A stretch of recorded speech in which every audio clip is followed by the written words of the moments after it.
Hi all. നമ്മുടെ കുട്ടികളുടെ വളർച്ചയിൽ പഠനവുമായി ബന്ധപ്പെട്ട കാര്യങ്ങളിൽ ചില ബുദ്ധിമുട്ടുകൾ കാണുമ്പോൾ നമ്മൾ വിഷമിക്കാറുണ്ട്. നന്നായി സംസാരിക്കാനും കാര്യങ്ങൾ മനസ്സിലാക്കാനും കഴിയുന്ന ഒരു കുട്ടിക്ക് വായിക്കാനും എഴുതാനും കഴിയാതെ വരുന്നത് എന്തുകൊണ്ടാണ്? ഇവിടെയാണ് നമ്മൾ പഠന വൈകല്യത്തെ അഥവാ ലേണിംഗ് ഡിസേബിലിറ്റിയെ കുറിച്ച് അറിയേണ്ടത്.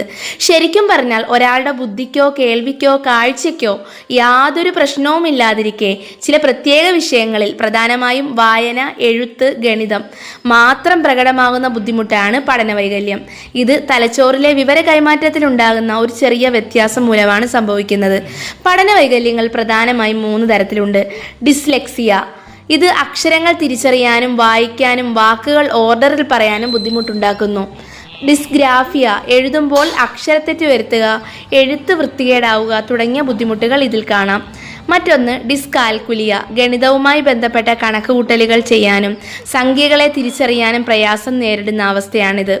പലപ്പോഴും പഠന വൈകല്യത്തോടൊപ്പം കാണുന്ന മറ്റൊരവസ്ഥയാണ് ADHD, attention deficit hyper activity disorder.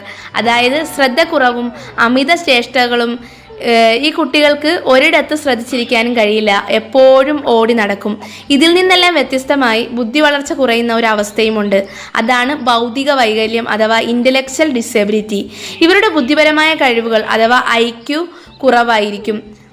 നമ്മൾ മനസ്സിലാക്കേണ്ട പ്രധാന കാര്യം, പഠനവൈകല്യം ഒരു രോഗമല്ല, മറിച്ച് ഒരു അവസ്ഥയാണ്. ശരിയായ ചികിത്സയും ഇടപെടലുകളും നൽകിയാൽ ഇവരെ മെച്ചപ്പെടുത്താം. ഇതിനായിട്ട് പ്രത്യേകമായിട്ടുള്ള കുറച്ച് പരിശീലനങ്ങളുണ്ട്. സ്പീച്ച് തെറാപ്പി, ബിഹേവിയർ തെറാപ്പി, വൈദ്യസഹായം തുടങ്ങിയവ കൃത്യസമയത്ത് നൽകുന്നത് വഴി കുട്ടികൾക്ക് സാധാരണ ജീവിതത്തിലേക്ക് വരാൻ സാധിക്കും. ഓരോ കുട്ടിയും അതുല്യരാണ്. പഠനത്തിൽ വരുന്ന ഈ ബുദ്ധിമുട്ടുകൾ അവരുടെ കഴിവുകേടായി കാണരുത്. മാതാപിതാക്കളും അധ്യാപകരും സ്നേഹത്തോടെയും ക്ഷമയോടെയും ഇവരോട് ഇടപെടുക. നേരത്തെയുള്ള രോഗനിർണയവും പിന്തുണയും ഈ കുട്ടികളുടെ ഭാവിയെ മാറ്റിമറിക്കും.